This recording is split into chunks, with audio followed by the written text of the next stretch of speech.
ser muy mala noche. ¿Por qué? Aparte de mucho dolor, Agruras. Ya vi que te tomaste 2 sobrecitos. me dolía todo esto, sí. Qué raro, si no comiste nada picante. Ronquidos y mucho dolor. Toma la pastilla azul de volada. Junto con todo. Mucho calor. ¿Calor? Me morí de calor, bañada en sudor.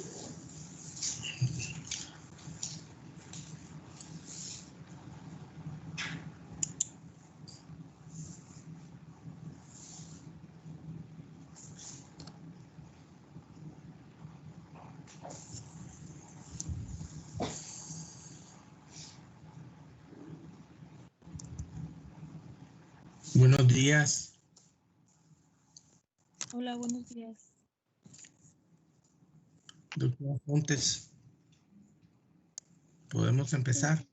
Tardó mucho en cargarse mi Teams. Sí, se va abriendo la llamada. Pues yo digo que sí, el equipo que sigue. Y el examen lo hacemos el martes para que no tengan problema con lo del lunes y tengan chance de estudiar despacio. Sí, está bien. Muchas gracias.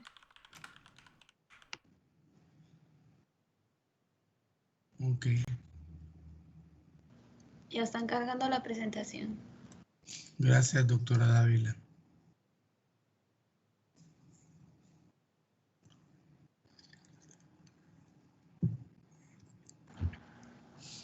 Bueno, Eric, ¿le puedes dar a la siguiente, por favor? Ok. Bueno, retomando un poco lo que vimos en las manifestaciones, pues en la unidad de cuidados intensivos vamos a utilizar pues diferentes listados, bueno, métodos y listados, ¿no? La cual pues tenemos, bueno, estos métodos se van a evaluar pues el estado de pues delirio o de confusión pues que tenga este paciente, porque pues como vimos puede llegar a presentar pues también estos pues padecimientos, ¿no? El primero pues tenemos el método para evaluación de la confusión en la unidad de los cuidados intensivos, que estos pues más que nada se utiliza pues para ver si el paciente pues puede llegar a pues presenta un coma o pues no está pues como una debida pues atención o una conciencia, ¿no? Y pues van a ser diferentes ítems y ya pues dependiendo de pues de la sumatoria de estos, pues ya, o sea, se va a poder ver que el paciente está en coma o pues en qué grado de delirio o si está en coma está, ¿no? De hecho, en el internet hay como que hay una calculadora ya específica, ¿no? Que solamente tú pones ¿cómo se llama? Las respuestas y ya te sale de que posiblemente delirio, posiblemente coma. De hecho, ahí dejé el link por si lo quieren, por si se quieren meter, ¿no? Un día de estos para ver qué show. Y pues tenemos, por ejemplo, el método de evaluación, pues tenemos estos criterios que después, de comienzo agudo, el criterio 2, que es la, pues, inatención, si tiene, pues, un pensamiento organizado y pues así, ¿no? Dale a la siguiente. En el siguiente, pues que podemos llegar a utilizar nosotros para lo del delirio y del coma, pues es el listado de verificación pues para la detección del delirio, ¿no? Propiamente. Y pues este listado pues permite pues ver o checar qué signos se pueden llegar a presentar pues durante las observaciones, ¿no? Tenemos que son como 8. Está pues el nivel de la conciencia, la inatención, desorientación, sí, pues alucinaciones, agitación, pues las palabras, si las pronuncia bien o si están como de un modo inapropiado, como dice ahí, la alteración del ciclo de sueño y la vigilia y pues las fluctuaciones de los síntomas. Y pues ya después se hace la sumatoria y pues ya te sale también pues la clasificación, ¿no? Como viene ahí, si es normal, si es un delirio pues sintomático o si presenta propiamente pues el delirio. El siguiente. Y pues ya tenemos lo que, pues el diagnóstico. Primeramente, pues en los hallazgos de laboratorios y fisiológicos, pues no, pues se van a ver pues muchas variables, ¿no? Aquí pues en el Harrison, en un corte que hicieron, bueno, un estudio que hicieron en 2 hospitales, los pacientes llegaron a presentar pues taquicardia, taquipnea, hipotensión e hipoxia, ¿no? También se llegó a observar pues leucocitosis y que estuvieron pues presentes en los pacientes y también pues leucopenia. El recuento pues de lo que es plaquetas, bilirrubina total o el nivel de lactato, pues que casi siempre pues, no se mide, pero pues en caso de que lleguen a medir, pues puede llegar a significar una acidosis metabólica. Esto pues ya que se produce pues una fatiga en los músculos pues respiratorios. En lo que es en la insuficiencia respiratoria pues propia de la septicemia, ¿no? Otros hallazgos que pues son menos comunes es la pues hipourinemia, la elevación de la troponina y la hipoglucemia o la hipofibrinogenemia. Dale al siguiente. Ya después en los criterios pues de diagnósticos pues no va a haber como que una prueba así como que específica, ¿no? Pues ni un método pues estándar como para determinar pues que el paciente tenga así como que septicemia, ¿no? Entonces en el Harrison aparece como tipo fórmula que pues en donde la septicemia pues va a ser la variable pues que va a depender de la variable que depende que pues a su vez es de una función de, pues, de las 4 variables que se encuentran ahí, que pues la amenaza a la vida, la disfunción orgánica, una respuesta no regulada pues del hospedador y pues la infección. Entonces, ¿cómo pues podemos evaluar esto? Pues el equipo de trabajo de defunciones de septicemia recomienda pues ante la sospecha de ¿cómo se llama? Pues de una infección de la septicemia, pues el puntaje SOFA, que aquí pues son como de 0 a la utilización de 0 a 24 puntos, que hasta pues 4 puntos acumulables de esta pues puede indicar propiamente la septicemia, ¿no? Y pues la puntuación SOFA se utiliza pues ampliamente en la unidad de los cuidados intensivos ante pues los pacientes de pues septicemia o de choque séptico, ¿no? También pues debido pues que este puntaje SOFA pues requiere pues muchos estudios, muchos laboratorios, pues o sea, probablemente pues el paciente se nos vaya ante esta puntuación, cuando hacemos estas puntuaciones. Entonces, mediante pues a este pues problema, se generó el QSOFA, que es como que igual que el SOFA, pero pues más rápido, ¿no? Que esa pues varía de 0 a 3 puntos, con un punto la hipotensión sistólica, con otro a la taquipnea o la alteración del estado mental, ¿no? El puntaje pues QSOFA, ahora dale la siguiente, se me olvidó decirte. Ahí está. El puntaje pues QSOFA mayor o igual a 2 puntos, pues va a tener un valor predictor a las pues, disfunciones orgánicas de la septicemia, ¿no? No cambió la diapositiva, doctora. No, o sea, ¿verdad? La siguiente. Sí, ya. Okay. Ya. O sea, solamente se cambió el cuadrito de ahí. Bueno, aunque pues los criterios de, pues, el síndrome, síndrome de, bueno, de, ¿qué era? Se me olvidó. Síndrome de, ¿qué era CIRS? Síndrome de respuesta inflamatoria sistémica. Sí, síndrome de respuesta inflamatoria sistémica, perdón. O sea, la utilización de CIRS, pues de las variables de también se puede llegar a, pues, a utilizar, pero pues no es como que muy confiable, vaya, ¿no? Ante pues, la sospecha de la septicemia, ya que pues esta pues, septicemia pues tiene un mayor, pues una mala pues evolución ante pues los ingresos pues de los pues cuando entra pues a los cuidados, a la unidad de cuidados intensivos. Entonces, pues entre el CIRS y el SOFA, pues se recomienda más la utilización del SOFA, ¿no? En el choque séptico, pues como así como que definición, va a ser pues una subdivisión pues de la septicemia en que pues las anormalidades pues circulatorias y celulares pues son como que más profundas, ¿no? La afectación, que esta pues tiende a ser pues más riesgo a la muerte.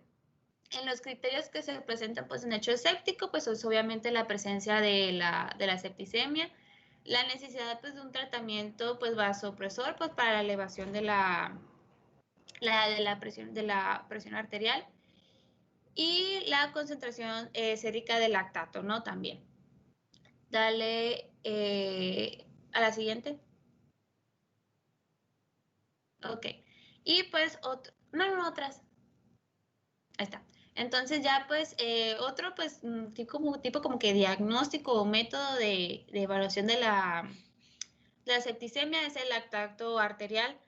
Esta pues es un marcador de hipertensión pues tisular y pues aquí pues se puede llegar a presentar en la hiperlactemia, en la depuración de la depuración tardía del lactático, pues se va a vincular pues a la insuficiencia orgánica y muerte por septicemia, que creo que aquí nos mencionó anteriormente pues Osvaldo.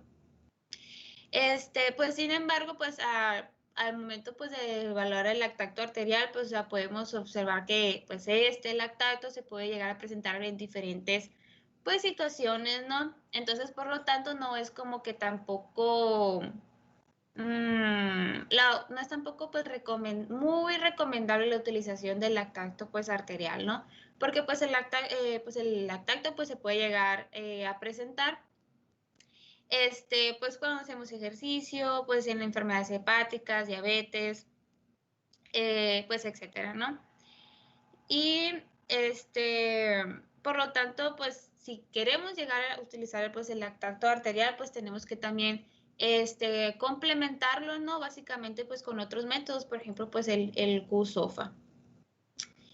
Dale la siguiente. Y pues aquí tenemos como que las variables, ¿no? Por ejemplo, las variables del SOFA, que es las que se llegan a utilizar, pues la presión arterial, la creatinina, el índice de la presión parcial de oxígeno, las plaquetas, la escala de Glasgow, las bilirrubinas, etc.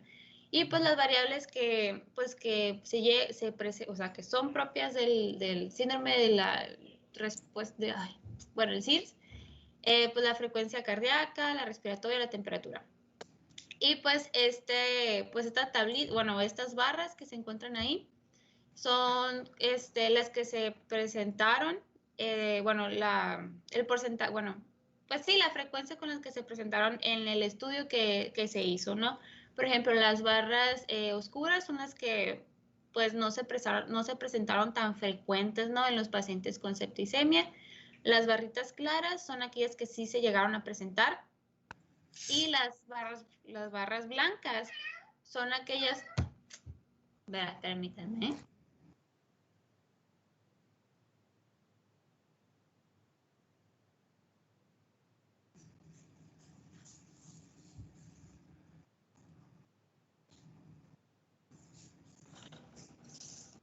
Ya, una disculpa, se metió un gato en la clase. Las barras blancas pues son aquellas que pues faltaron, ¿no? Cuando los pacientes llegaron a presentar la septicemia. Siguiente. Perdón. Esta tabla es sumamente importante porque resume casi todo lo que se había venido platicando. De acuerdo a la tabla, las variables del síndrome de respuesta inflamatoria sistémica, que son muy fáciles de medir, nos dan una idea de qué es lo que está sucediendo. Cuando el paciente que está en septicemia, en choque séptico, tiene taquicardia, taquipnea, fiebre, y el paciente, pues podemos asociar a un foco infeccioso conocido, llámese neumonía, sepsis abdominal, una infección sistémica severa. Podemos utilizar estos puntos y darnos cuenta de la severidad del proceso. Efectivamente, el ácido láctico, en una medición arterial del ácido láctico nos puede servir, pero no es una cosa que se haga con mucha frecuencia, dado lo que nos acaba de explicar la doctora Dávila, de las otras situaciones en las que se acumula el ácido láctico, que puede ser simplemente una, como cuando el sujeto hace mucho ejercicio, pero aquí se debe considerar la acidosis láctica en un sustrato dado, que sería un proceso infeccioso agudo severo, con otros factores de riesgo que hagan que se deprime el paciente. Las variables de la escala de SOFA es una cosa un poquito más complicada porque interviene la creatinina, el índice de la presión arterial de oxígeno sobre la fracción inspirada de oxígeno, que ese es un factor que se calcula rápidamente. La fracción inspirada de oxígeno la conocemos porque el aparato del ventilador o la administración de puntas nasales, mascarilla reservorio, podemos saber cuánto le estamos incrementando la fracción inspirada de oxígeno a partir de lo normal, que es 21. Entonces, y la presión arterial de oxígeno se mide con una gasometría arterial. Las gasometrías en casi todos los hospitales más o menos grandes, hay gasómetros. Incluso hay unidades de terapia intensiva donde el gasómetro lo tienen ahí adentro en la unidad porque es un aparato muy automatizado. Otro factor que interviene es la trombocitopenia. El paciente que tiene trombocitopenia tiene mal pronóstico. Y lo que acabamos de platicar, en los estados de confusión y de delirio, pues ya no se diga hiperbilirrubinemia, que pues la podemos detectar antes de que veamos la ictericia. Ya vamos a empezar a detectar ascensos de los niveles de bilirrubina. El agregarle el factor ventilación mecánica, el agregarle que el paciente tiene dopamina, dobutamina, norepinefrina como vasopresores para subirle la presión, pues ya son factores que están pues abonándole al mal pronóstico del paciente, ¿no? Entonces, estas escalas, esta tablita se me hace muy importante para darnos cuenta qué es lo que esté pasando. Mientras más situaciones de estas, de las que están en la lista, tengamos, peor va a ser el pronóstico para el paciente. Adelante, doctora Dávila. Pues ya sería todo por mi parte. La siguiente pues ya sería hablar de, pues, del tratamiento.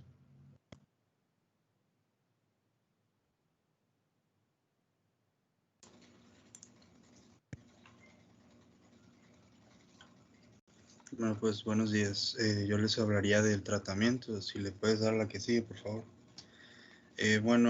Como ya estamos viendo, pues es un caso grave, pues, ¿no? Entonces, el objetivo nosotros con el tratamiento es que tenemos que diagnosticarlo rápido porque necesita un rápido tratamiento. Precisamente tiene que empezarse desde incluso antes de que se dé la primera hora del inicio de todo esto. Ya se tiene que estar empezando a dar un tratamiento empírico con antibióticos, precisamente porque cada hora después de la primera hora que tardemos nosotros en dar este tratamiento, va a aumentar en un 3 a un 7% el riesgo de que nuestro paciente se muera ahí mismo en el hospital, ¿no? Entonces nosotros tenemos que estar muy atentos y ser lo más rápidos posibles con estos casos, ¿no? Entonces, pues se divide en diferentes etapas, por así decirlo, y les hablaré primero de que el manejo inicial de la infección, ¿no? Primeramente se tiene que dar, como les menciono, este tratamiento empírico con antibióticos, que aquí al lado en la tabla se mencionan diferentes fármacos que se usarán en diferentes pacientes. Todos estos, pues lógicamente van a ser por vía intravenosa, ¿no? Porque eso es lo que queremos tratar para que se dé el tratamiento más rápido y más eficaz. Y pues estos tratamientos no va a ser simplemente dar un fármaco aleatorio, ¿no? Vamos a elegir dentro de una diferente variedad de fármacos según el diagnóstico que es más probable, las muestras que se vayan a obtener, pero las muestras se van a dar primero, ¿no? Primero vamos a obtener las muestras y después vamos a empezar con el tratamiento. También sería importante tratar los focos de infección que tenga el paciente, ¿no? Se ha visto que alrededor del 30% de los pacientes pues tienen un foco de infección ahí activo, y el hecho de tratar este foco de infección aumenta sus probabilidades, ¿no?, de supervivencia en gran medida. Y pues mencionar que el tratamiento antifúngico solamente está indicado en un paciente con alto riesgo de candidiasis invasiva, ¿no? En otros casos no se va a dar un tratamiento de este tipo. Los fármacos que se suelen utilizar mayormente, pues van a ser cefalosporinas de tercera o cuarta, de cuarto tipo, ¿no? Principalmente. Y ya nosotros según veamos, estaríamos dando otros tipos de fármacos. Y lo que se recomienda, pues, es dar fármacos antibióticos de amplio espectro, ¿no?, desde el principio, para que funcionen de esta manera, ¿no? Dar este tipo de tratamientos desde un comienzo ayuda a que el paciente no desarrolle una superinfección, mencionaba, ¿no? Y bueno, son muchos fármacos, aquí están a un lado, ¿no? Mencionarlos todos sería tomar mucho tiempo. Le das a la que sigue, por favor. Y bueno, como les decía, hay dos partes, ¿no?, que vienen siendo un manejo inicial y después es el manejo del paciente, ¿no? El manejo inicial se tiene que dar de la primera a la tercera hora, y esto va a ser, pues, lo que les menciono, ¿no? Va a ser la administración del tratamiento empírico, va a ser una obtención de la muestra, se va a estar midiendo los niveles de lactato sérico, como ya mencionamos antes, se van a estar viendo elevados estos niveles, entonces nosotros tenemos que estar checando estos niveles y estarlos corrigiendo tan pronto nos sea posible, ¿no?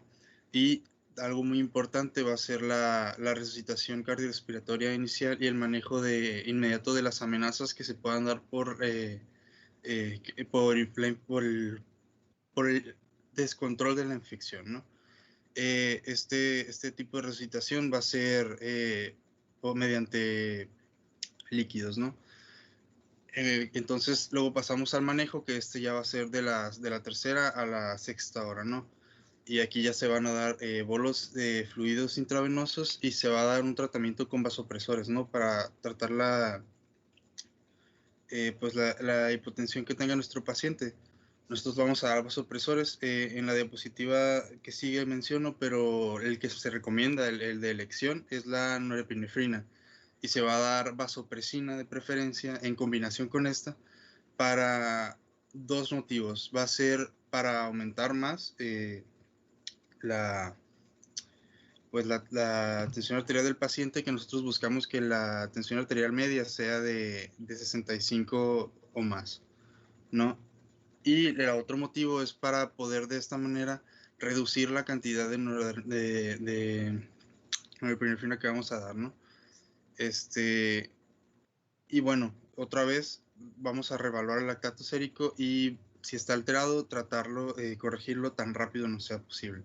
Dale a la que sigue, por favor. Y bueno, estos son, por así decirlo, según menciona las guías más actualizadas, son los diferentes puntos que nosotros tenemos que estar revisando constantemente mientras tratamos a este paciente, ¿no? Que van a ser lo que viene siendo la resucitación cardiorrespiratoria, va a ser el tratamiento de la infección, que ya vamos a ir dando después del tratamiento empírico. Lógicamente, ya que tengamos los resultados, ahí sí nos vamos a concentrar en cualquiera que sea el organismo que esté causando la infección, ¿no? Y pues también va a ser tratados generales, ¿no? Ver si va a necesitar el paciente, ya lo menciono más adelante, va a necesitar ventilación, ¿no? Oxigenación, ayuda con esto, ¿no? Dale la que sigue, por favor. Y bueno, ya que se dio este tratamiento inicial y... Doctor Alexander. Sí. Me parece que el cuadro anterior y el anterior al anterior, a ver, el del tratamiento, el anterior. Sí. Ese cuadro es sumamente importante porque hay algunas consideraciones que hay que hacer.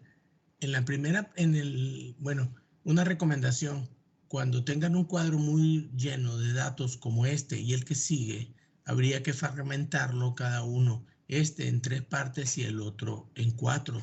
Y se puede hacer un comentario rapidito de esto y no pasarle encima sin hacer el comentario.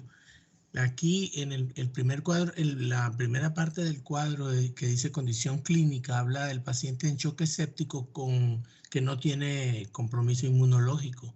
Estos pacientes reciben beta-lactámicos, pero carbapenems. Es muy importante porque también reciben esquinolona y finalmente se acuerdan que hablábamos del antibiótico que nos salva, que es la vancomicina y sus parientes. Entonces, hasta ahí, a dosis altas, en un paciente inmunocompetente en choque séptico requieren estos regímenes de tratamiento con un catéter central. En el siguiente caso, el paciente ya tiene compromiso inmunológico porque en vez de tener leucocitosis, como ven, tiene leucopenia. Entonces, el paciente requiere ya no una cefalosporina de tercera generación, sino una cefalosporina de cuarta, que es el cefepime, y el meropenem, que es un carbapenémico que no necesita cilastatina, pero ahí viene el que sí necesita cilastatina, que es el imipenem, cilastatina, y doripenem, piperacilina, baxobactam, tazobactam, que tienen efecto sobre pseudomonas, y también ya se le añade al paciente la vancomicina. Cuando es necesario y se sospecha la presencia básicamente de gram negativo, se utilizan los aminoglucósidos y se le añade otra vez la vancomicina. Y en el último de los casos, en el paciente que está, en el anterior también se da el antimicótico, la caspofungina. Entonces es muy importante ver cómo se van escalando los tratamientos si el paciente tiene inmunocompetencia o tiene inmunodeficiencia. El paciente esplenectomizado ya lo vimos que es muy vulnerable a los microorganismos que tienen cápsula, como el neumococo. Entonces, estos pacientes deben recibir, ¿se acuerdan ustedes? Vacuna contra el neumococo, pero el tratamiento, pues, es otra vez con ceftriaxona. Y si tiene complicaciones meníngeas, hay que darle cefalosporinas resistentes a los neumococos, que cuando están produciendo beta-lactamasas y están que desarrollan mecanismos de resistencia, tenemos que apegarnos a los efectos de la vancomicina. Entonces, mi sugerencia es que cuando el cuadro sea grande lo dividamos, lo recortamos, lo copiamos 3 veces y lo recortamos en 3 pedacitos. Por favor, pasa la que sigue, el cuadro que sigue, no, simplemente yo no lo puedo ver, no sé si lo ven ustedes, pero yo estoy batallando con anteojos nuevos y acomodarse es un poquito difícil cuando uno le cambia la morfología a la mica, la altura del bifocal. Cuando tengan más de 40 años lo van a sentir. Me parece que se podía haber partido en 4 pedazos y haberlo presentado así, pero pues ni modo, seguiremos. Adelante, doctor Montes. Está bien, así lo haré la siguiente exposición entonces. Sí, no hay problema, pero hay que, para pasar un poquito menos rápido sobre los cuadros, okay, porque son importantes. Gracias, doctor.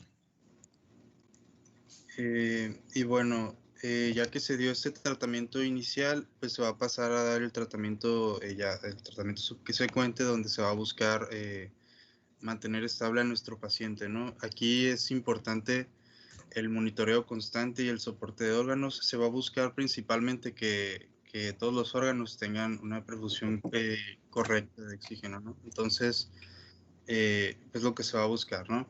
Aquí se va a buscar mejorar el transporte de oxígeno y se va a estar manteniendo un monitoreo constante sobre las diferentes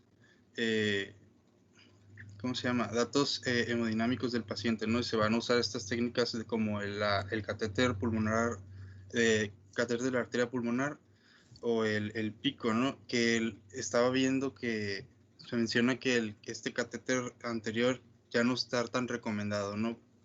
Se usa ahora otro tipo de técnicas menos invasivas. Pues también se va a continuar con la administración de fluidos intravenosos. Leí en otras bibliografías que esto puede ser hasta durante 24 horas o incluso más. lo que les mencionaba anteriormente, se van a dar los vasopresores. Si nosotros vemos que el paciente, su presión arterial no se está regulando correctamente, nosotros vamos a pasar a dar los vasopresores con la combinación que les mencionaba de norepinefrina y de vasopresina, ¿no? Esto se menciona que no siempre se va a dar, pero en caso de que nuestro paciente tenga alguna anemia o algo por el estilo, se va a dar la transfusión sanguínea y se va a buscar que al menos llegue a los 9 gramos por cada 100 mililitros, ¿no? de nuestro paciente. Y ya finalmente mencionar que el soporte ventilatorio, como les mencionaba anteriormente, se va a buscar en estos pacientes que presenten estas características, ¿no? Que va a ser la hipoxemia, la hipoventilación, un aumento del trabajo respiratorio y la descompensación por acidosis metabólica. Pues se mencionaba, recuerdo haber leído que se buscaba también colocar al paciente de cierta manera que sus músculos respiratorios trabajen menos, por así decirlo, que se esfuercen menos, ¿no? Entonces habría que manejar de esta manera al paciente. ¿Le das a la que sigue, por favor? Aquí hay una cosa importante, perdón, que recordar de las situaciones que plantea en el doctor Alexander Montes en esta diapositiva. La situación que sigue la más rápido que hay que hacer es la toma de decisión del antibiótico. Se decide la toma de decisión del antibiótico y sobre todo, pues que hay que ir haciendo un montón de cosas simultáneamente. Poner las indicaciones, poner el catéter central. Antes sí se le ponía mucho a los pacientes el catéter como en el dibujo, que es el catéter que acaba de mencionar el doctor Montes de la presión pulmonar en cuña. Si ven en el punto número 3 tiene una bolita negra, es el catéter que se infla el balón y se enclava en la arteria, ya no puede avanzar más porque el tamaño del balón no se lo permite. Entonces mide la presión ahí, que se puede extrapolar y deducir cuál es la presión del ventrículo derecho. A veces el paciente, les voy a ser sincero, se pierde tanto tiempo que el paciente le va mal porque el médico está batallando para poner el catéter. Se pone por la yugular interna, como se puede ver en el dibujo, pero también se puede poner por la subclavia. Baja por la vena cava superior hacia la aurícula derecha, luego pasa al ventrículo por la tricúspide y sale por el infundíbulo de la pulmonar y se mete al sistema vascular pulmonar y llega un momento en el que ya no puede avanzar porque el baloncito que lleva en la punta se enclava, se atora porque la arteria ya se redujo de tamaño y ya no puede entrar. Entonces, se mide la presión que el balón detecta y también tiene un punto que es el punto número 2 que dice puerto del termistor. El termistor es un sensor de cambios de temperatura. El catéter está abierto en la punta, tiene un agujerito y se puede, tiene 2 puntos, uno distal y uno proximal, que es el que está señalado con el número arriba, con el número 1 es el proximal y el distal es el número 2. Hagan de cuenta que tiene un agujerito en la punta y otro más atrás. El agujero más atrás es el llamado proximal. Y lo que se hace ahí es que se inyecta una cantidad, un volumen de agua a una temperatura específica y ahí están midiéndole la temperatura a la que se van a poner y luego se inyecta por la parte distal. Entonces esa parte fría de agua va a ir recorriendo todo el cuerpo hasta que regresa y vuelve a pasar y la sensa el termistor y sensa el cambio de temperatura y hace termodilución, se llama el mecanismo, mediante el cual se calcula el gasto cardíaco del paciente. Entonces el catéter se conecta a un, ¿cómo se llama?, transductor de gasto cardíaco por termodilución. Es complejo. Entonces, mientras se está perdiendo el tiempo poniendo en el catéter, a veces se dejan cosas muy importantes como es asegurar la saturación de oxígeno, asegurarle el aporte de fluidos para que el paciente no esté en estado de choque y el riñón esté sufriendo y se le va a producir necrosis tubular aguda, que es insuficiencia renal aguda. También se pierde tiempo y no se le ponen los vasopresores, que en este caso pues ya nos explicaron que los mejores son la norepinefrina y la vasopresina. Mantener los niveles arriba de 7 de hemoglobina es sumamente importante porque si no lo hacemos, el paciente no va a estar teniendo una perfusión de oxígeno adecuada, ¿no? Entonces hay que estar pendiente del paciente. Y en donde dice soporte respiratorio, el paciente que esté en estado de choque y empieza a respirar con aumento de la frecuencia, va a ir aumentando la frecuencia progresivamente más y más y más y más. Y cuando el paciente tiene 30, 35 de frecuencia cardíaca, que es muy evidente de frecuencia respiratoria, perdón, que es muy evidente la taquipnea porque el paciente está respirando más y más y más rápido, pues está perfundiéndose mucho menos. Y el paciente, además, está otro factor interesante que no solo es la saturación de oxígeno, que es la fatiga muscular. El paciente que tiene taquipnea se va a venir fatigando y de todas maneras va a necesitar entonces que va a empezar a desaturar y el paciente va a necesitar apoyo ventilatorio. El aumento del trabajo respiratorio lo va a cansar. Y por último, pues el manejo de la acidosis metabólica, que tiene que ver también con el tratamiento de la causa. Con los antibióticos estamos tratando la causa infecciosa, pero si el paciente tiene otro factor, algún otro factor que le esté causando acidosis metabólica, como podría ser la cetoacidosis diabética, que se acumula en los cuerpos cetónicos, ya los vimos, beta hidroxibutírico y ácido acetoacético y acetona, se acumulan y le dan la acidosis láctica. Si no se trata eso con bicarbonato, que hay maneras de hacerlo, pues el paciente va a estar teniendo factores que son deleterios y factores que sumándolos lo van a hacer pedazos, pero el médico intensivista se acuerda de todo esto y está simultáneamente. Para eso también tiene un personal de enfermería calificado en las unidades de terapia intensiva. Ya nos dijo la doctora Dávila que esta es una situación de gravedad. El paciente está grave y si no hacemos todo esto que nos está diciendo el doctor Montes, pues vamos a fallar en el tratamiento. Adelante, doctor. Bueno, le dan al que sí. Bueno, eso sería todo de mi parte. Muy bien. Listo, buenos días. Esta sección de anexos es una sección que viene en el Harrison nuevo, en el que se hablan un poquito de como que lo que se está intentando ver a futuro en el tratamiento de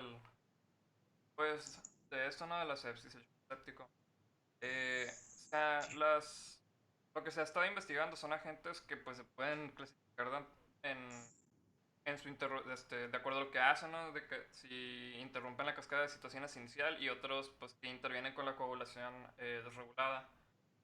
Uno de los primeros agentes fue la proteína C recombinante. Se veía muy prometedor porque pues empezaba así como que a mostrar pues supuestas mejorías, ¿no? Pero se retiró del mercado más que nada, fue de los primeros en aprobarse, pero después ya se retiró del mercado porque en la fase 3 de uno de los estudios, pues fracasó realmente en confirmar que realmente había mejorías en comparación con otro grupo control, ¿no? Los glucocorticoides también se han seguido utilizando, pero pues hay debate de que si realmente disminuyen la mortalidad o mejoran la reversibilidad del choque. Entonces, hasta ahorita es un tema así de debate y pues también hay tanto por concluyente. Y ahorita lo que se está pues buscando así realmente son las inmunoglobulinas porque como que tienen también, como que se ven prometedoras para el tratamiento de esos pacientes, ¿no? El desescalado del cuidado, pues ya que se empezó a dar pues, el tratamiento realmente y el paciente se estabiliza, tiene que haber un desescalado, no se puede quitar todo así de golpe, ¿no? De un jalón. Se tiene que estar, no hay tampoco como unas guías o algo que te digan así qué es lo que tienes que ir quitando o cómo vas a ir desescalando el cuidado realmente. Como médico uno debe reconsiderar qué terapias ya no requiere el paciente y hay que evaluar cómo minimizar los cuidados para ir quitando todo poco a poco.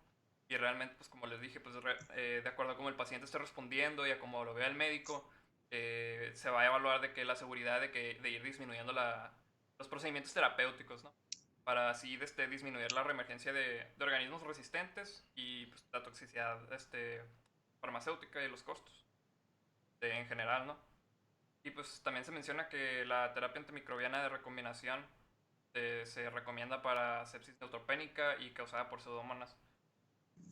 Hay que tomar en cuenta que pues la mayoría de estas de los episodios de septicemia grave y shock aséptico son complicaciones de infecciones hospitalarias, ¿no? Entonces, por eso tampoco no se tiene que andar dando antibióticos a diestra y siniestra. El pronóstico de estos pacientes, pues, antes de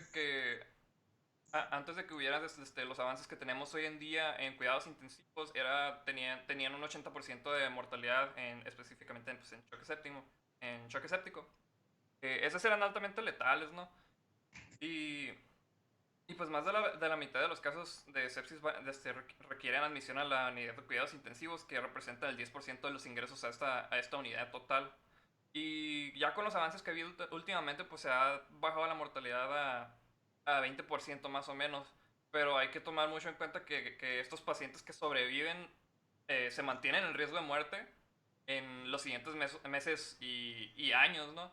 Y tienden también a sufrir disfunciones físicas, neurocognitivas, alteraciones del estado de ánimo, baja calidad de vida, o sea, realmente quedan con secuelas, pues entonces hay que tomar eso mucho en cuenta, dar seguimiento o algo así. Y pues el mejor tratamiento no es el tratamiento, ¿no? En general es más la prevención, pues va afrontado a reducir las muertes. Y como les dije, pues como la mayoría de estos episodios se da debido a complicaciones de infecciones hospitalarias, hay que evitar también hay que dar los antibióticos que sean necesarios y no andarlos dando así a diestra y siniestra. Hay que guardar los más potentes, evitar básicamente, o sea, los que sean innecesarios, ¿no? Bajar el número de procedimientos con penetración corporal, esto pues para que no haya una vía de entrada de los microorganismos, ¿no? Limitando el uso de catéteres y sondas vesicales también. También evitar utilizar glucocorticoides de manera indiscriminada, así como los antibióticos, pues evitando inducir inmunosupresión cuando no se requiera. Y también aumentar la adherencia a reglamentos de control de infecciones en hospitales y clínicas, por lo mismo, ¿no? Pues para evitar darle un ambiente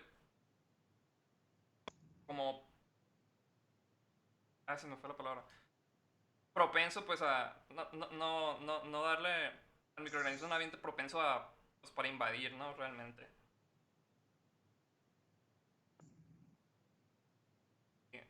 Ya eso es todo por mí. Vamos a pasar allá con el doctor Marco, creo.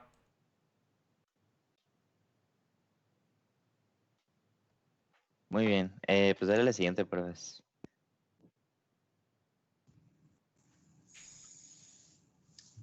Gracias.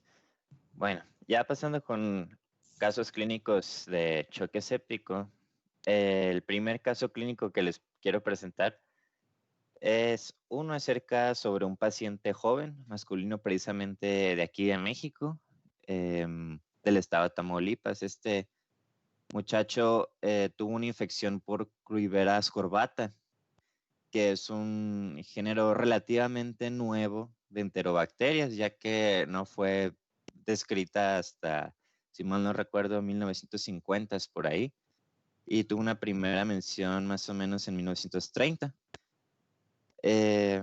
Este caso fue precisamente de los primeros que se reportaron aquí en México, o por lo menos eso mencionaba el autor del artículo. Se conoce que este género de bacterias, o esta cepa más bien, es poco común, sin embargo potencialmente mortal, tanto en huéspedes inmunocomprometidos como los inmunocompetentes. Pues bueno, el caso comienza con un masculino de 16 años de edad, originario de Tampico, Tamaulipas, previamente sano. Inició su enfermedad con un ataque al estado general, mialgias, calosfríos y fiebre, presentando en pocas horas un deterioro multisistémico. En el hospital ingresó a la unidad de terapia intensiva por un cuadro de sepsis grave con datos de choque séptico, con una síndrome de insuficiencia respiratoria y datos de falla multiorgánica. El índice de Kirby menor a 100 miligramos, 100 milímetros de mercurio, pues que como ya vimos a lo largo de la presentación, es un dato bastante severo, pues para el choque séptico. Y dentro de la escala de Apache 2, que es una escala para estratificar la severidad de una enfermedad grave precisamente, tuvo 28 puntos, cuando el máximo, si mal no recuerdo, anda por los 71 puntos. Dale la siguiente, por favor. Bueno, una vez que ya se presentó el caso, el tratamiento dentro del hospital se comenzó en base con las recomendaciones de campaña para incrementar la sobriedad en pacientes con sepsis y se otorgó un soporte ventilatorio, mecánico invasivo con una técnica de reclutamiento alveolar y protección pulmonar. Esto pues con la finalidad de evitar un colapso pulmonar y pues facilitar la oxigenación y respiración para el paciente. Además, comenzó un esquema antimicrobiano consistido por meropenem, 1 gramo cada 8 horas, vancomicina 1 gramo cada 12 horas y amicacina 1 gramo cada 24 horas, todos por vía intravenosa. Mientras estaba con este tratamiento, se realizó un antibiograma y se vio que la cepa era sensible solamente a meropenem y amicacina, entre otros antibióticos. Sin embargo, como ya le estaban dando meropenem y amicacina, prefirieron nomás quedarse con estos dos, ya que pues como la vancomicina se dio el resultado pues que era resistente a este, ¿no? Posteriormente, dentro de la misma estancia en la UTI, se realizó ya un abordaje diagnóstico con distintos marcadores y pruebas de laboratorio, análisis clínicos. Dentro de ellos se buscaron marcadores séricos de inflamación, hemocultivos, cultivos y pues todo tipo de medios convencionales para tratamiento y evolución específica, ¿no? Dentro de esto, todos los parámetros fueron normales y pues recaudando un poco dentro de la historia familiar, el paciente no daba o mostraba datos clínicos de enfermedades autoinmunes y tampoco mostraba datos de inmunocompromiso. Es decir, el paciente era un joven sano y pues joven que tuvo la mala suerte de ser infectado por esta bacteria.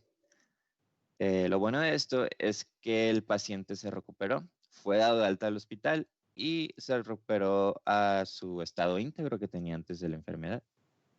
Regresó a sus actividades cotidianas y no demostró tener ninguna secuela o disfunción orgánica importante que le pudiera afectar en su vida normal. Es decir, se rehabilitó completamente.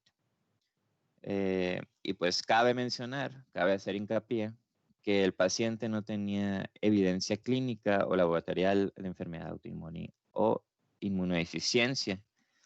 Pues, repito, el paciente era un pacientito joven, sano, pues que, como ya dije, tuvo la mala suerte de ser infectado por esta bacteria, demostrando solamente pues que esta bacteria pues es potencialmente grave, incluso pues para pacientes inmunocompetentes.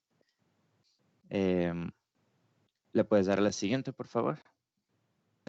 Bueno, y el segundo caso clínico que les traigo fue recopilado de un estudio reciente, precisamente ahorita que está el COVID, unos estudios reportados en pacientes pediátricos que presentaron shock pues con la patología de COVID-19.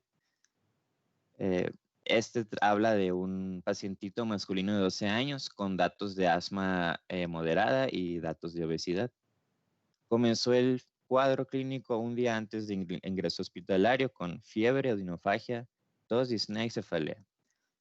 La exploración física pues no mostró datos importantes.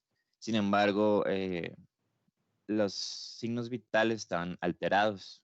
La temperatura en 39 grados, 34 respiraciones por minuto, 150 latidos por minuto y tensión arterial relativamente normal, la diastólica un poco baja. Sin embargo, la saturación de oxígeno estaba bien porque saturaba 97% de oxígeno. Los campos pulmonares basales tenían un murmullo vesicular disminuido, sin embargo, ya que se le tomó una radiografía de tórax, no había datos de complicación, por lo que se empezó comenta el autor que empezaron a pensar en darlo de alta y pues tener un tratamiento pues por vía de telefónica, ¿no? Que se esté en su casa y evitar pues que esté expuesto al ambiente hospitalario. Sin embargo, el pacientito dentro de la estancia de emergencias empezó a incrementar la frecuencia cardíaca hasta 170 y comenzó a presentar datos de shock leve. Estos pues siendo periferias frías, un llenado capilar mayor a 6 segundos y una concentración de lactato pues igual o mayor a 4 milimol sobre el litro. Mientras se veía esto, la prueba de PCR confirmó pues COVID-19, por lo que pues ya dieron el diagnóstico seguro y el tratamiento inmediato fue una solución cristaloide a bolos con una respuesta favorable, que pues ya fue como un factor decisivo para ya enviarlo a su casa, darlo de alta, ya que pues no se complicó, dio una respuesta favorable y decidieron llevar el tratamiento de COVID pues por vía telefónica. Sin embargo, 3 días después de darlo de alta, el paciente presentó un cuadro dermatológico alérgico presentado con petequias y erupciones. Sin embargo, esto no era generalizado, era localizado, por lo que también dio un pronóstico favorable y se fue tratado el mismo día, por lo que el mismo día también fue dado de alta y enviado a su casa. Posteriormente, ya un seguimiento vía telefónica confirmó que el paciente se había recuperado y ya estaba otra vez rehabilitado. Pues es un casito recopilado de otros 3, también de pacientes precisamente pediátricos con obesidad y demuestran pues los factores de riesgo, cómo pueden influir dentro del pronóstico y evolución de los pacientes específicamente para COVID, pues ya que mucho se habla de que los pacientes pediátricos se creía que tenían menor riesgo de complicarse, pues sin embargo, pues ya se ve que los que padecen de comorbilidades, como el asma o la obesidad, en este caso, pues pueden presentar complicaciones. En este caso, pues shock ad hoc a lo que estamos viendo. Y ya, sería todo de nuestra parte. Ya le puedo dar la siguiente, por favor. Y bueno, eso es todo, amigos. Muchas gracias. Muy bien, doctor Lizárraga, muchas gracias. La parte importante del tratamiento del choque séptico es tener una idea de la causa que lo está originando. Darse tiempo para buscarla, pero simultáneamente tratar definir las posibles complicaciones del caso. Es un paciente que tiene neumonía, y es un paciente diabético, es un paciente que tiene neumonía, pero que además tiene enfermedad pulmonar obstructiva crónica, porque tenga bronquitis crónica o lo que sea, que tenga factores de riesgo. O ya hablamos del paciente que no tiene vaso, el paciente que tiene asplenia, o el paciente que tiene otros factores de compromiso inmunológico, llámese síndrome de inmunodeficiencia adquirida. Pues son pacientes que se van a deteriorar con un proceso infeccioso, y el proceso infeccioso se va a hacer sistémico y después va a ser estos estados de primero síndrome de respuesta inflamatoria sistémica, después síndrome de sepsis, bacteremia, choque, falla múltiple de órganos y luego sobreviene la muerte. Es importante lo que mencionaron sobre las complicaciones que tienen los pacientes que sobreviven. El paciente que sobrevive con un problema como está pasando ahorita con COVID, que los pacientes que sobreviven y pasan mucho tiempo intubados son pacientes que se recuperan con mucha debilidad, no pueden caminar, están adelgazados, los músculos atrofiados y la recuperación está siendo costosa económicamente y costosa materialmente para el pobre paciente que tiene que rehabilitarse y no tiene fuerza y le duele y se cansa. Entonces tiene una calidad de vida muy pobre. En el caso del choque séptico, la respuesta al tratamiento va a depender de la causa del choque séptico. ¿Por qué mi paciente tiene choque séptico? ¿Qué es lo que lo llevó a eso? Y cómo se maneje depende de la severidad del caso. Es importante que le echen una leidita a las escalas de SOFA y eso, Apache, QSOFA, para poder valorar, para que se den cuenta cómo se va valorando la progresión del estado séptico. Es también importante finalmente el tratamiento. El tratamiento con antibióticos ya vimos que también es escalado. Y sobre todo, lo que se mencionó ahorita al último es cómo vamos a desescalar al paciente, irle quitando, disminuyendo la fracción inspirada de oxígeno, la presión al final positiva, al final de la expiración, y todo eso para que el paciente vaya mejorando sus parámetros respiratorios que lo lleven a un momento en el que sea muy fácil o factible para él extubarlo. Muchos pacientes que han durado intubados mucho tiempo, le van bajando la FiO2 para que vaya respirando más aire ambiente. El paciente con una poquita de asistencia de oxígeno se mantiene, se está recuperando, tiene buena fuerza para inspirar y expirar autónomamente. Entonces se puede extubar, se extuba y hay que tenerlo en observación algunas horas porque muchas veces es necesario reintubarlo. Como vemos los pacientes con COVID que han regresado a los hospitales. Aquí la palabra mágica es comorbilidad. Si el paciente tiene algunos factores de comorbilidad, inmunodeficiencia o algún otro factor que le cause deterioro, que aumente el deterioro respiratorio, por ejemplo, una malformación de la columna torácica, alguna alteración en las costillas, alguna alteración neuromuscular, como es el caso de los pacientes que tienen síndrome de Guillain-Barré. Entonces, son pacientes que tienen una debilidad tan severa que hay que intubarlos y darles asistencia ventilatoria. Y a veces esos adquieren infecciones, adquieren una neumonía por los mismos factores que tiene que no lo dejan respirar bien.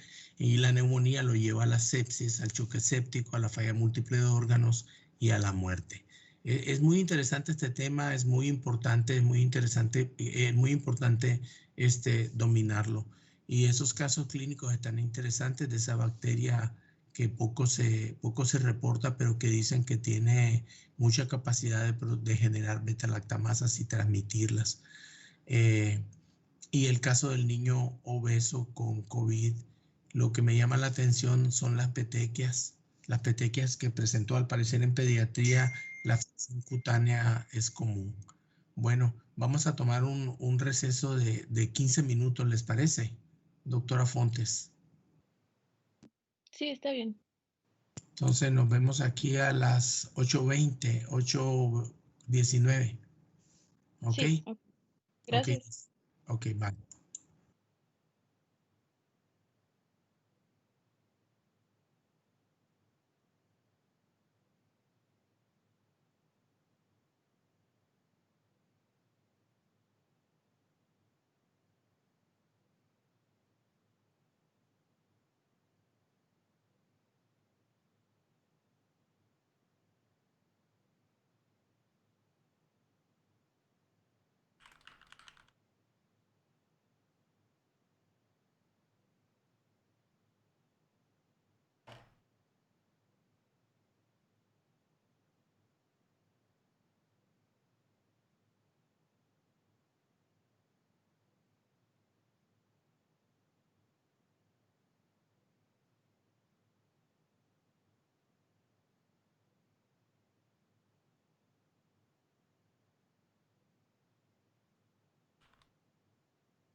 Listo, doctora Fontes. Yo creo que Sí, sí, ahí voy a subir la presentación. Gracias, doctora Aguilera. Es fiebre de origen desconocido. Sí.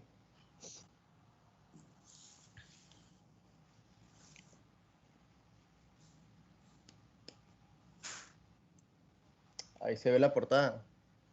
Sí.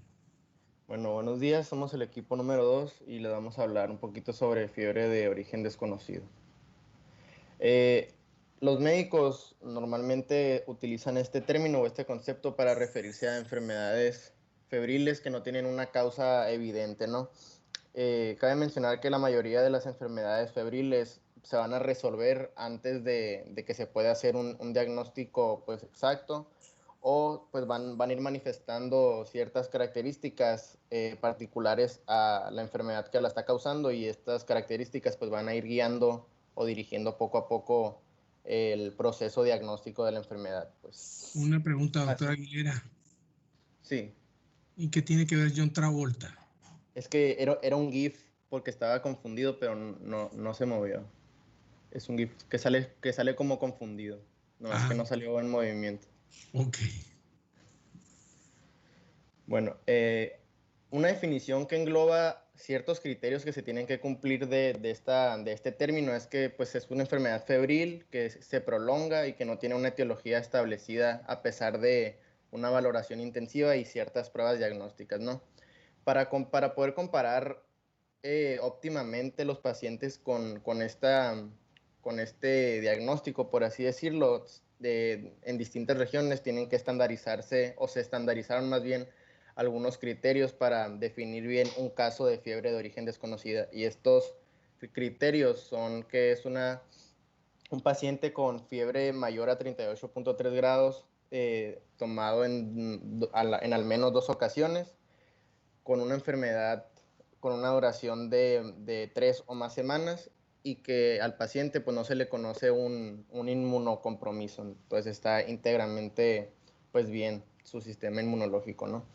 Y que el diagnóstico siga siendo dudoso o incierto a pesar de la anamnesis y exploración física pues minuciosas, intensivas, haberle hecho o cuantificado reactantes de fase aguda como la velocidad de sedimentación globular y la proteína C reactiva, haberle hecho el hemograma, química sanguínea y electrolitos para checar pues, niveles de plaquetas, niveles de hemoglobina, la glucosa, creatinina, los electrolitos, proteínas totales, las pruebas de función hepática y de función renal, anticuerpos como los anticuerpos antinucleares y el factor reumatoide, también análisis, ¿no?, de orina, de la sangre, radiografía de tórax, ultrasonido de abdomen, y también la prueba de tuberculina o la cuantificación del interferón gamma, ¿no?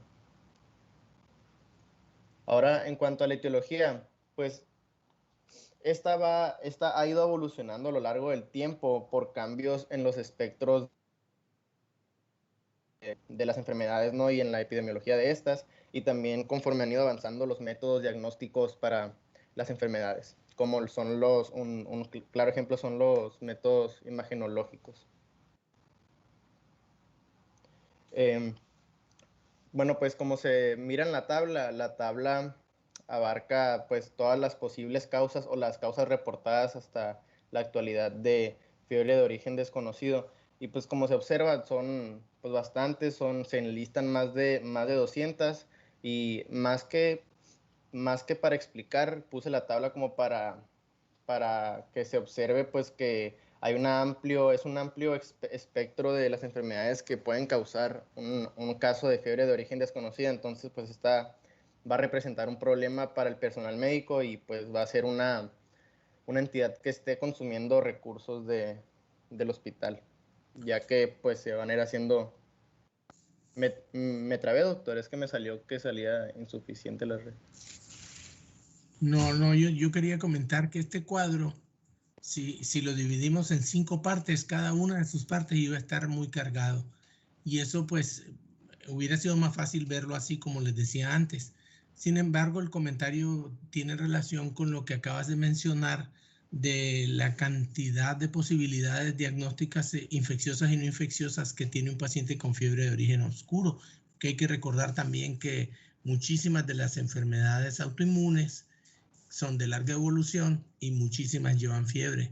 Entonces no todo lo que brilla es oro, no todo lo que tenga que ver con fiebre tiene que ver con infección directamente, ¿no? Puede ser una etiología no infecciosa, una etiología inflamatoria como la vasculitis, por ejemplo, y cosas así que no son estrictamente infecciosas. En la pura primera parte de este cuadro es las infecciones. Claro, las infecciones es la razón más común, pero hay que pensar en las demás porque si no, no vamos a poder hacer bien el diagnóstico. Adelante. Bien.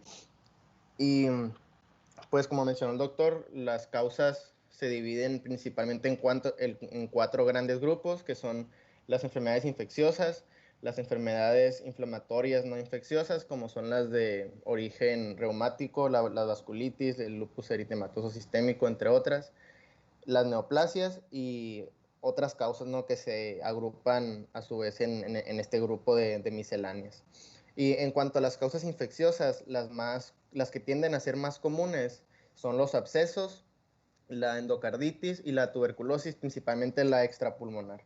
Y en cuanto a las enfermedades inflamatorias no infecciosas, las más comunes en los pacientes jóvenes es el lupus eritematoso sistémico y la enfermedad de Still, y ya en edades avanzadas es la arteritis temporal y la polimialgia reumática. Bueno, y en cuanto a la epidemiología o etiología, ambas, aquí en México se realizó este estudio en el Hospital de Especialidades del Centro Médico Nacional La Raza del IMSS, en el que se abarcan dos periodos de 10 años, por así decirlo, separados por 19 años, ¿no? O sea, uno de ellos fue llevado a cabo de 1979 al 87 y el otro periodo fue de 2004 a 2014. Y en este estudio se observó que en la serie más nueva, en el 2004 al 2014, en comparación con la anterior, hubo menos casos por infecciones, pero más, o sea, se vio compensado por un número mayor de casos por enfermedades inflamatorias no infecciosas. Y de las infecciones, la tuberculosis fue y también sigue siendo en ambas series una causa pues bastante importante de causa de fiebre de origen desconocido. Como ya mencioné, principalmente la tuberculosis extrapulmonar, ¿no? Y de las enfermedades inflamatorias no infecciosas, el lupus eritematoso sistémico pues sigue siendo muy prevalente, y el resto de las enfermedades de este tipo pues ha ido, o más bien fue variando, ¿no? Y primero en la tabla que está hasta la izquierda, pues ahí se observa más o menos una comparación de la proporción que se dividió los casos de cada serie entre los 4 grupos principales que ya mencioné, ¿no? Que son las infecciones, que antes abarcaron un poquito menos de la mitad de los casos, y en la serie nueva pues abarcaron un cuarto aproximadamente. Las neoplasias, que aumentaron del 17% al casi 20%, y las enfermedades inflamatorias no infecciosas, que antes abarcaron el 18% de esta serie, de la serie más viejita, y en la serie más nueva pues abarcaron casi el doble, ¿no? 34%. Y pues las tablas de la derecha se desglosan, ¿no?, cada uno de los grupos, infecciosos, inflamatorios no infecciosos y cáncer, se desglosa a su vez entre cada diagnóstico, y aquí se puede ver que la tuberculosis, tanto en la serie vieja como en la nueva, abarcó pues bastantes casos del grupo de las infecciosas, y otros también importantes son la endocarditis, la brucelosis, salmonelosis, entre otros. En la tabla de la derecha del medio se observan las neoplasias pues que más se les atribuyó casos de fiebre de origen desconocido, que principalmente son la enfermedad de Hodgkin y el linfoma no Hodgkin. Y en la tabla de hasta abajo se observan dentro del grupo de las enfermedades inflamatorias no infecciosas, que pues la que lidera ese grupo con casi la mitad de los casos en ambas series, tanto en la viejita como en la más actual, pues es el lupus eritematoso sistémico. Ya, en cuanto a la epidemiología pues, mundial, no se tienen muchos datos en cuanto a este diagnóstico, y pues la epidemiología va a variar dependiendo de varias cosas o de varios aspectos, perdón, como es la zona geográfica. La zona geográfica a su vez pues se va a ver, va a condicionar en algunas situaciones la calidad de los servicios de salud y también qué tanto acceso tienen a los métodos diagnósticos, ¿no? Un ejemplo de esto es que hospitales, por ejemplo, en el medio rural, pues tienen menos accesos diagnósticos para diagnosticar enfermedades infecciosas, por ejemplo. Por lo tanto, las enfermedades infecciosas en estos casos pues van a abarcar una proporción mayor de casos en comparación con el cáncer o con enfermedades inflamatorias, por ejemplo, ¿no? Mientras que en zonas urbanas o que cuentan con pues, buenos recursos para hacer el diagnóstico, va a pasar lo contrario, ¿no? Las enfermedades infecciosas van a disminuir la proporción y va a predominar el cáncer o las enfermedades inflamatorias. Otra variable que afecta la epidemiología es la edad de la población en estudio, ya que en niños, por lo general, las enfermedades infecciosas son las que abarcan el mayor número de casos en comparación con el cáncer o con las enfermedades inflamatorias, y conforme avanza la edad, pues esta proporción de enfermedades infecciosas va a ir disminuyendo en donde va a ir predominando mayormente las inflamatorias, perdón, o el cáncer. Y también en países, pues como se menciona arriba, en países desarrollados, las enfermedades inflamatorias y el cáncer van a superar a las enfermedades infecciosas, mientras que en los países en desarrollo, como vendrían siendo algunas regiones de Asia y de África, pues pasa exactamente lo contrario, ¿no? Que las infecciones van a predominar sobre las inflamatorias y sobre las neoplasias.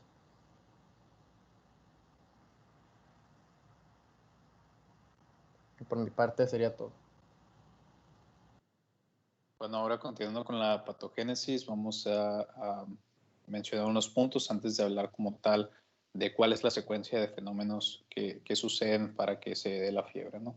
Primero que nada hay que establecer que existen pirógenos. Los pirógenos son sustancias que tienen la capacidad de producir fiebre.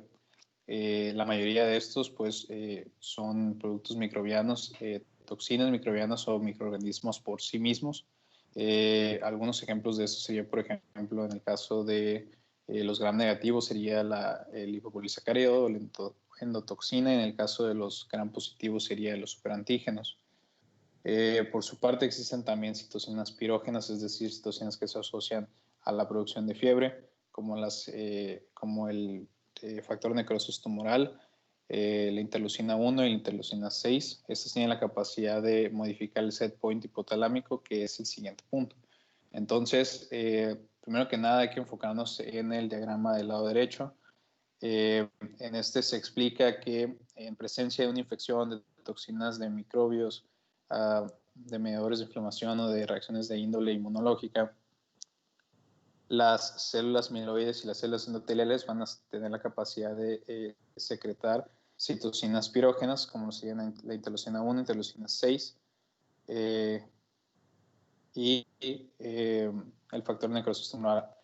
Entonces, estos entran a la circulación y llegan al parénquima del hipotálamo. Hay que recordar que el hipotálamo es parte de los órganos circunventriculares, es decir, los órganos del sistema nervioso que no van a tener barrera hematocefálica y por lo tanto ciertos productos que se encuentran en circulación pueden llegar al parénquima. Cuando llegan estas citocinas pirógenas al parénquima, producen la generación o inducen la generación de prostaglandina E2, la cual mediante su receptor, el más importante que sería EP3, provoca que se genere el AMP cíclico. El AMP cíclico como tal no es un neurotransmisor, pero tiene la capacidad de inducir a que se liberen ciertos neurotransmisores y entonces así elevar el set point hipotalámico. Esto provoca que se genere la conservación de calor y la producción de calor para inducir o culminar con la producción de fiebre. Por último, vamos a mencionar que las citocinas producidas en el cerebro son responsables de la hiperpirexia en fenómenos como hemorragia, trauma o infección del sistema nervioso.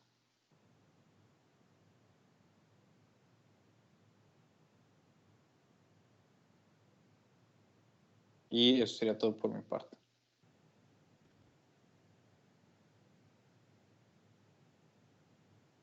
¿Ahí me pueden escuchar?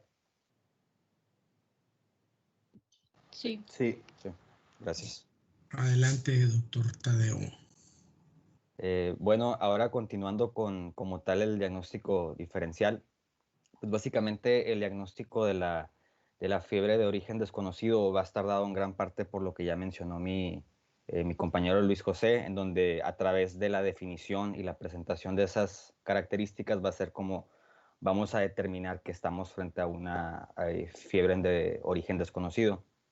Ya como tal, en el diagnóstico diferencial de aquellas enfermedades que pueden presentarla como manifestación clínica, esta se suele dar como una presentación atípica de una enfermedad relativamente común, entre las cuales destacan la endocarditis, la diverticulitis, osteomielitis vertebral y más predominantemente la tuberculosis extrapulmonar. Hay que mencionar aquí también que cuando estemos frente a un paciente que muestre sintomatología muy en específica, tenemos que sospechar de la enfermedad de Whipple y también de la fiebre Q. Por parte de la enfermedad de Whipple, aquí se va a tomar mucho en cuenta la sintomatología que exista a nivel del sistema nervioso central, en donde se va a preferir hacer el diagnóstico mediante una PCR para el patógeno en cuestión, y la fiebre Q por exposición que haya tenido el paciente que nosotros investigamos, que presente esa exposición a ya sea animales a como productos animales, principalmente en un contexto rural. Otro también problema del diagnóstico diferencial es cuando estamos frente a una endocarditis o con, mejor dicho, hemocultivo negativo, en donde aquí se va a complicar un poco más debido a que ya tendremos otras causas como, igual puede ser de origen infeccioso, pero podemos estar frente a un posible patógeno que su cultivo se dificulte por los medios comunes, como pueden ser aquellos que pertenecen al grupo ASEC. O también podemos estar frente a una endocarditis de origen estéril que principalmente se asocia al lupus. También es muy importante, como veremos en el abordaje del paciente, que también se establezca si el paciente ha tenido viajes recientes, ya que aquí nos puede indicar que esta puede ser por paludismo, por leishmaniasis, por histoplasmosis y por coccidioidomicosis. También, como lo mencionó mi compañero, entre las enfermedades inflamatorias de origen no infeccioso que destacan está el lupus, está la vasculitis de grandes vasos, la polimialgia reumática y la sarcoidosis también. Ahora, continuando con esto, pues también la fiebre de origen desconocido se presenta de manera importante también en las neoplasias, en los tumores, y aquí es donde destaca principalmente el linfoma maligno. Como tal, también la podemos encontrar causada por el consumo de ciertos fármacos, como pueden ser, bueno, en este punto virtualmente cualquier fármaco puede causar la fiebre, pero las que más se han como identificado como productoras de fiebre son el alopurinol, la carbamazepina, la fenitoína, la sulfasalacina, la furosemida y algunos antimicrobianos. A menudo la que es inducida por drogas, se suele también acompañar de una eosinofilia y también de una linfadenopatía que puede ser extensa. En el caso de las misceláneas, incluyendo la inducida por drogas, también está la hipertermia inducida por ejercicio, que pues se va a poder identificar de una manera más fácil debido a que esta se va a presentar durante o después del ejercicio extenuante, ¿no? Y también algo característico en cuestión de laboratorios va a ser que esta no va a estar asociada a una elevación de tanto proteína C reactiva como de la velocidad de sedimentación globular. En cuestión de las demás, está la fiebre facticia también, que se suele presentar mayormente en mujeres que trabajan en el sector salud como tal, y esta va a estar causada por una inyección intravenosa de sustancias pirógenas. En cuestión de la fiebre fraudulenta, esta va a tener ya más que ver con la manipulación de instrumentos, específicamente pues estamos hablando de la temperatura de un termómetro, ¿no? Y la manera en la que podemos diferenciar esta o que podemos establecer que esta es la causa de la fiebre va a ser a través de midiendo la temperatura del paciente en varios lugares de manera simultánea para pues ya poder obtener que en ese caso ya sea el paciente o alguien cercano al paciente manipuló el termómetro. También pues el diagnóstico de fiebre de origen desconocido como tal es más común en adultos mayores que en adultos jóvenes o en general en pacientes pediátricos, debido a que una proporción importante de estos está causada por tuberculosis. Ahora pasando al abordaje diagnóstico, pues este se vuelve bastante complicado porque involucra una parte muy básica, pero muy importante, que es la anamnesis y la exploración física que nosotros realicemos con el paciente, pero también al no obtener resultados concluyentes puede involucrar ya técnicas de imagen que son un poco más complicadas para su uso, pero que igual nos van a llevar hacia no un posible diagnóstico, pero nos van a hablar más sobre la localización para poder hacer más procedimientos. Entonces, comenzando, pues va a ser muy importante que nuestro paciente tengamos muy bien establecido que sí cumple las características de fiebre, de la duración y también de que no exista un compromiso inmunitario ya caracterizado. En sí, durante la anamnesis y exploración física va a ser muy importante que nosotros lo hagamos y podamos definir de manera exacta cuáles son los signos y síntomas y la localización donde estos se presenten para poder comenzar a abordar al paciente. En sí, se recomienda que se realice la suspensión de tratamiento de ciertos fármacos como antibióticos y especialmente glucocorticoides que puedan estar enmascarando ciertos signos y síntomas que pueden ser vitales a la hora del abordaje. Ahora, como las pruebas o investigaciones obligatorias que se establecen, aquí sí va a depender mucho de los indicios de potencial diagnóstico que tengamos del paciente, pero se establecen estas como lo ideal que se debe de hacer al estar frente a una fiebre de origen desconocido, entre las cuales destacan la velocidad de sedimentación globular, la proteína se reactiva, algunos valores de la biometría hemática como la hemoglobina, la cuenta plaquetaria, la cuenta de leucocitos. También están la obtención, cuantificación de electrolitos, de la creatinina, de proteínas totales, electroforesis de estas mismas, algunas enzimas del perfil hepático, la creatina sinasa, también otros que ya van a estar más involucrados en procesos reumatológicos como la vasculitis y como lupus, como pueden ser los anticuerpos antinucleares, el factor reumatoide, análisis urinario, los hemocultivos seriados, muy importantes pues en esta instancia por el hecho de poder cultivar y determinar bien cuál es el patógeno frente al que estamos, pero también va a ser muy importante que obtengamos estos indicios de potencial diagnóstico, ya que pues prácticamente si realizamos el hemocultivo sin ninguna sospecha previa, es muy probablemente que obtengamos un resultado negativo cuando estamos frente a un patógeno de difícil cultivo. También están los urocultivos, la radiografía torácica, la ecografía abdominal, que se suele preferir primero en cuestión de, o al compararla frente a la tomografía computarizada, y también está la prueba cutánea de tuberculina. Es muy importante que también a este nivel, como les mencioné, descartemos alguna manipulación del termómetro por parte del paciente.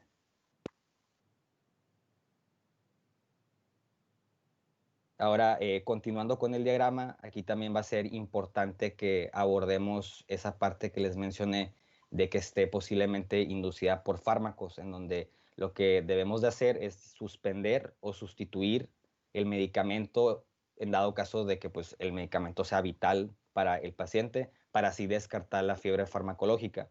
Si la fiebre sigue persistiendo más allá de las 72 horas, muy posiblemente la etiología no está causada por drogas, ¿no? También, ya que obtengamos nosotros todos estos indicios de potencial diagnóstico, que en el diagrama son los que aparecen como PDC, nosotros ya, en dado caso de que los tengamos o no los tengamos, aquí va a haber dos escenarios, donde hacia la parte izquierda del algoritmo es cuando los tenemos y podemos definir otras pruebas diagnósticas más guiadas hacia lo que estamos buscando y hacia lo cual se fue básicamente toda esa información que recabamos. Es aquí en donde vamos a poder ya sea establecer un diagnóstico o en el caso de que no podamos, nos vamos igual a la parte derecha del diagrama, en donde esta va a ser cuando tengamos indicios de potencial diagnóstico, ya sea ausentes o engañosos, en donde se dice en esta parte que también otras pruebas que pueden ser de gran ayuda, puede ser la crioglobulina y también la fundoscopía. Y ya es aquí en donde ya llegamos a un lugar dentro de todo o a un paso en donde ya se comienzan a introducir otras pruebas como la tomografía por emisión de positrones con fluorodesoxiglucosa combinado con la tomografía computarizada, en donde estas ya van a buscar guiarnos hacia una parte específica en cuestión de la localización, es decir, ver qué tejidos o ver qué localización en el cuerpo tiene un índice metabólico más alto para así poder estudiarlo de manera más profunda, en donde también en este nivel también se puede preferir hacer una gammagrafía con leucocitos marcados o con galio. Aquí ya podemos partir a otros dos lugares, pero esto ya va a ser más adelante, ya se pudiera considerar como una segunda etapa dentro de todo el estudio del paciente o todo el abordaje, en donde dependiendo de los estudios de localización, en dado caso de que tengamos un estudio de localización como la gammagrafía que nos dio resultados anormales, procederíamos a estudiar esa anormalidad, procederíamos a hacer ya sea biopsias o cultivos de ese lugar y así ya sea obtener un diagnóstico o no obtenerlo. En dado caso de que nuestro estudio de localización, como la gammagrafía, sea normal, aquí va a ser otra vez volver a repetir toda la anamnesis, toda la exploración física y todo esto va a estar centrado en la búsqueda de nuevos indicios de potencial diagnóstico, ¿no? En donde, dependiendo si establecemos o no el diagnóstico, ya pasaríamos a otros que igual son de localización, como la tomografía computarizada tanto torácica como abdominal, y también hay un porcentaje también en cuestión de los adultos mayores en donde esta inespecificidad de síntomas se puede relacionar con una arteritis temporal, en donde también se recomienda la biopsia de esta misma en aquellos pacientes que tengan una edad igual o mayor a 55 años. En dado caso de que todavía en este nivel no se establezca un diagnóstico, ya pasaríamos a determinar o estudiar más al paciente en cuestión de cómo está su condición, si su condición es todavía estable o si muestra un claro deterioro, en donde si esta muestra una condición estable, buscaríamos más ver qué otros indicios de potencial diagnóstico el paciente desarrolla con el tiempo y estableceríamos... ¿Se quitó la presentación? Sí, ¿verdad?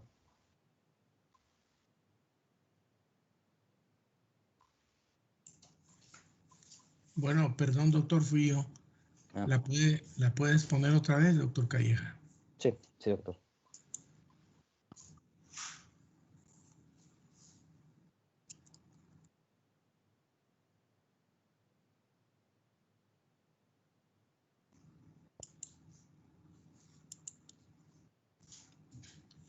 Mientras sale la presentación, déjeme comentarle algo. Este es un tema interesante que uno cree que nunca lo va a ver. Y a nosotros en el Hospital General nos tocó ver algunas veces esta situación. Recuerdo el caso de una paciente que fue a su casa con tratamiento para un absceso hepático amibiano y que siguiendo al pie de la letra las instrucciones del doctor, le dijo que no fuera a suspender el tratamiento hasta que él la volviera a ver. Cuando la señora regresó a los 10 días que había completado el esquema para el absceso hepático amibiano, que es con dihidroxiquinoleína y metronidazol por 10 días, llegó la señora y el doctor no estaba. Entonces no quiso entrar con otro médico, se fue, volvió a los 15 días. El doctor todavía no estaba porque andaba gestionando irse a hacer una subespecialidad de nutrición. Cuando la señora regresó otra vez, como a los 2 meses, el doctor ya estaba en nutrición. Entonces la señora tuvo que regresar al año a urgencias diciendo que tenía fiebre. Y quien hizo la sugerencia de eso fue el doctor Ernesto Ramos Burs, que en paz descanse. Era nuestro jefe de medicina interna y nosotros éramos residentes. Yo creo que yo era residente de segundo año hace muchísimos años y dijo, el problema es que la señora siguió tomando el tratamiento. Y eso fue, la señora se le suspendió el tratamiento y se le acabó la fiebre. Tenía mucho tiempo con fiebre. Luego nos ha tocado el caso también me tocó conocer a una persona que decía que cuando ellos eran niños, él, sus hermanos y sus primos, y no querían ir a la escuela, se comían una semillita muy chiquita que hay aquí, semillita roja en unos arbustos muy verdes que hay aquí en la zona del desierto. Lo voy a averiguar. Hay una que produce parálisis, pero hay otra que según esta persona decía que producía fiebre, obviamente fiebre ficticia, ¿no? O lo que llaman aquí, también aquí Harrison decía de la manipulación del termómetro, ¿no? Pero hay gente que llega a los hospitales simulando fiebre, pues sí, a veces es difícil detectarlo. Entonces los pacientes aquí, lo que se impone en el estudio del paciente con fiebre de origen oscuro es repetir el interrogatorio y repetir la exploración física cuantas veces sea necesario.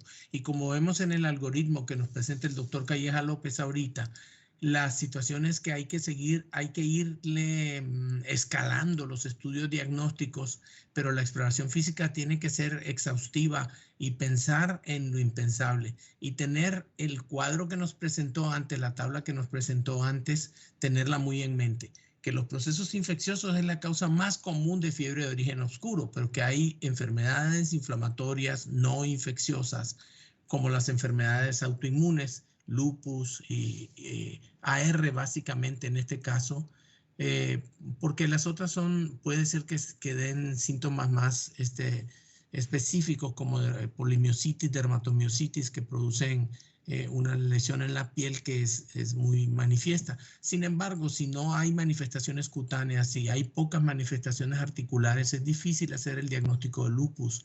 Entonces, a veces nos ha tocado a nosotros en el Hospital General ver pacientes con lupus que se presentan con nefritis, con nefropatía lúpica, con un síndrome nefrótico por una glomerulonefritis lúpica y sin manifestaciones articulares o cutáneas.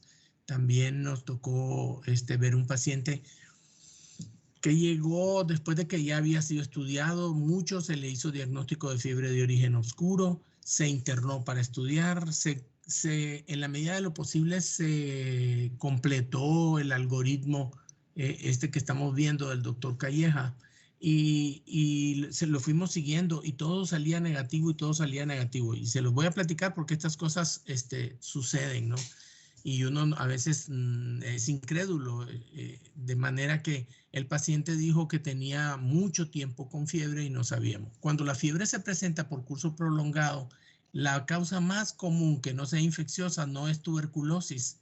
Bueno, sí sigue siendo tuberculosis en primer lugar, pero entre jóvenes hay que pensar en lupus, en linfoma. Entonces le buscamos ganglios, le buscamos todo con lo que el hospital le podía ofrecer en esa época. Entonces el paciente se estudió exhaustivamente y no se le encontró nada. Mientras estábamos en espera de realizarle una resonancia que no se podía realizar en el hospital y se iba a hacer por fuera y había que juntarse con el recurso, el paciente me dijo, yo era residente, me dijo, dame permiso para ir a mi casa. Yo era residente de último año. Para ir a mi casa voy a hacer un mandado, voy a firmar unos papeles, no me acuerdo qué excusa me dio y se fue y ya no regresó, sino que regresó como a los 2 años con el mismo cuadro. Entonces yo lo recordé, le dije, tú ya habías estado aquí internado, ¿verdad? Sí, me dice, ¿se acuerda que me dio permiso para ir a mi casa? Sí, ¿y qué hiciste? Se fue con una señora, pues, ¿cómo se le llamaría? Bruja, sí, no, curandera. Con una señora curandera en el Valle del Yaqui, hasta nos dio su nombre y nos dijo cómo llegar al lugar y todo. Dice que la señora le dio unas hierbas para hacer unos brebajes y se le quitó y por eso no volvió.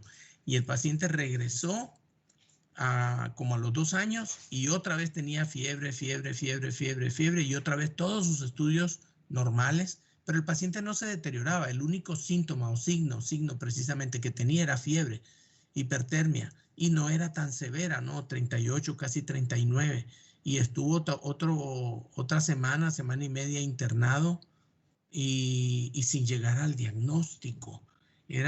Para nosotros era muy difícil porque generalmente el diagnóstico se logra hacer con la opinión de todos, porque todo el mundo lo revisa, todo el mundo tiene su propio enfoque y todo el mundo tiene su propia teoría diagnóstica y generalmente se hace el diagnóstico. Por eso me tocó que en su segundo internamiento también batallamos muchísimo y también se nos fue, pidió su alta voluntaria y ya no volvimos a saber de él. Entonces la fiebre de origen oscuro es un tema que parecería tan raro, tan escaso en su presentación que no lo vamos a ver, pero sí lo vamos a ver. Entonces aquí impera la anamnesis y la exploración física repetidas y repetidas y repetidas. Y lo mismo los estudios, ¿no? Tuve un paciente hace poco que tenía fiebre. Se le hizo todo pensando en COVID y todo salió negativo. Salían los exámenes de laboratorio. El único dato que tenía era leucocitosis. Entonces estaba estudiando por la leucocitosis hasta que a los 3 o 4 días de la fiebre presentó dolor en el hipocondrio derecho. Ya le habían hecho un ultrasonido. Parte del arsenal que tenemos diagnóstico es el ultrasonido. El ultrasonido de abdomen nos da mucha información: hepatomegalia, esplenomegalia, adenopatías perivasculares o adenopatías retroperitoneales que ya te sugieren, no necesariamente ver un tumor, aunque pues si el paciente tiene un cáncer de riñón, sí se ve el tumorzote grandote. Entonces, si es que ha pasado tiempo y el diagnóstico se puede hacer con ultrasonido de la causa de la fiebre, pero en este paciente tenía un ultrasonido reportado normal. Pero, pues, era mandatorio con el dolor repetir el ultrasonido y en el siguiente ultrasonido tenía un absceso hepático amibiano. Entonces, el absceso no se vio en el primer ultrasonido, pero en el segundo sí. Igual nos pasa con la exploración física de este paciente con fiebre de origen oscuro, que lo exploramos y no le encontramos nada, lo volvemos a explorar y lo volvemos hasta que aparece algo. Por ejemplo, me tocó ver otro paciente que tenía fiebre y era un señor de esos de índice de masa corporal como de 50 y que húbole. Debe de haber pesado como unos 220 kilos, una cosa extraordinaria. Era un señor grandísimo. Y entonces, y empezó con fiebre. Él tenía descontrol de su diabetes y tenía insuficiencia cardíaca, tenía una flebitis en una pierna. Pero cuando se iba controlando la tromboflebitis, que también da fiebre, y desapareció la fiebre reapareció, pero ya no tenía gran cosa en la pierna. Entonces había que explorarlo, pero era difícil explorar a una persona de ese tamaño, de esa masa corporal, hasta que él dijo que tenía dolor en la región perinal o en la región perianal. Y como pudimos, ahí sí, con la ayuda de un montón de gente, se volteó y lo que tenía era un absceso perianal. Entonces, hay que buscarle a estos pacientes de fiebre de origen oscuro. Doctor Calleja, me da mucha pena haberlo interrumpido, pero nos quedamos con la parte final de este cuadro para la próxima semana. Acuérdense que vamos a tener examen el martes y el examen es de lo que nos falta: pseudomonas, salmonelosis y shigellosis, cólera y brucelosis. Es bastante, así es que no pierdan oportunidad el fin de semana de ponerse a leer. Me da gusto de saludarlos y que la pasen bien. Es viernes, pero tómensela con calma. De todas maneras, no hay que exponerse. Muchas gracias y feliz fin de semana a todos. Cualquier cosa se reporta, doctora Fontes. Sí, está bien, gracias. Feliz fin de semana, que les vaya muy bien. Igual, gracias, doctor.